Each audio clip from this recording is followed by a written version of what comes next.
রোববারের এল ক্লাসিকোতে ৩-২ গোলে জিতেছে বার্সেলোনা। চির প্রতিদ্বন্দ্বী রিয়াল মাদ্রিদের বিপক্ষে পাওয়া জয়ে হাতে উঠেছে ইন্টারন্যাশনাল চ্যাম্পিয়ন্স কাপের শিরোপাও। প্রাক মৌসুম এই টুর্নামেন্ট শেষে ক্লাবের সব ফুটবলার ফিরে গেছেন স্পেনে, কেবল একজন ছাড়া।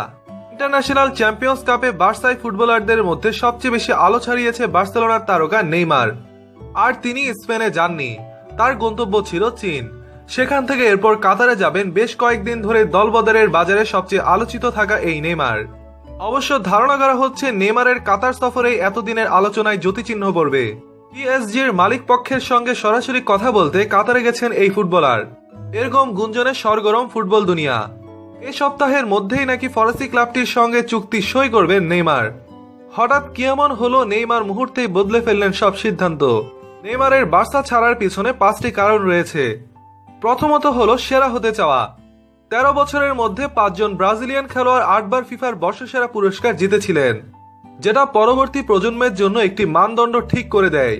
ব্রাজিলের সেরা হতে গেলে তোমাকে ফিফার বর্ষসেরা পুরস্কার জিতে আসতেই হবে।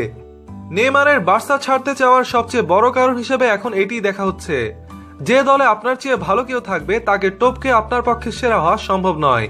এটাই সহজ হিসাব। দ্বিতীয় কারণ হিসেবে 2018 সালের রাশিয়া বিশ্বকাপকে ধরা হয়েছে। অনেকের চোখেই বিশ্বকাপের আগে নেইমারের ইউরোপের দ্বিতীয় সারির একটি ক্লাবে যাওয়া ঠিক হচ্ছে না। কিন্তু দক্ষিণ আমেরিকান ফুটবল নিয়ে দীর্ঘদিন কাজ করা ফুটবল লেখক টিম ভিকারি বিসিবিতে লিখেছেন, এবারের মৌসুম শেষ হবে বিশ্বকাপ দিয়ে। নেইমারের তখন নিজের সেরা অবস্থায় থাকার কথা। পরের জুনে তার বয়স হবে 26। ফরাসি লিগে তার উপর ধকল যাবে কম। রাশিয়ায় যাওয়ার সময় নিশ্চিত থাকতে পারবেন ট্যাঙ্কে যথেষ্ট পরিমাণ গ্যাস মজুদ আছে। পিএসজিতে গেলে নেইমার তার ব্রাজিলীয় দলের বেশ কজন সতীর্থকেও পাবেন একাদশে, যেটি তার বোঝাপড়া তৈরি করতে ভূমিকা রাখবে। এদিকে তৃতীয় কারণ হিসেবে উঠে এসেছে লোভনীয় বেতন ভাতা।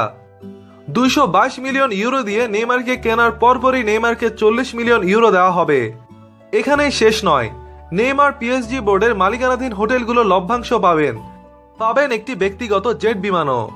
চতুর্থ কারণ হিসেবে দেখা হচ্ছে নেইমারের বাবাকে। নেইমার ক্যারিয়ারের সিদ্ধান্ত আসলে নেন তার এজেন্টের ভূমিকায় থাকা বাবার থেকে। নেইমারকে চেলসি প্রায় কিনেই ফেলেছিল সেই উঠতি বয়সে। নেইমারের বাবা তখন রাজি হননি, এমনকি রিয়ালের মতো ক্লাবের প্রস্তাবও তখন পায়ে ঠেলেছেন। নেইমারের বার্সেলোনায় আসার পেছনেও ছিল সহজ হিসাব। এখানে মানিয়ে নিতে খুব একটা বেগ পেতে হয়নি।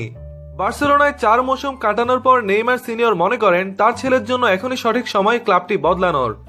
বিশেষ করে মেসির সঙ্গে বার্সার নতুন চুক্তি বলছে আগামী 5 বছরও এই দলের নেতা থাকবেন মেসি। পঞ্চম কারণ হিসেবে দেখা হচ্ছে করের উৎপাত। স্পেনের কর বিভাগ ভালোই ঠেসে ধরেছে নেইমার আর তার বাবাকে। এই নিয়ে গত মৌসুম থেকে অসন্তুষ্ট ছিলেন দুজনে। স্পেনের কর বিভাগ ও বিশাল অঙ্কের আয়কর নিয়ে তারকা ফুটবলাররা বরাবরই অভিযোগ করে আসছেন। নেইমারের জন্য পিএসজিতে যাওয়া হতে পারে এ থেকে মুক্তি।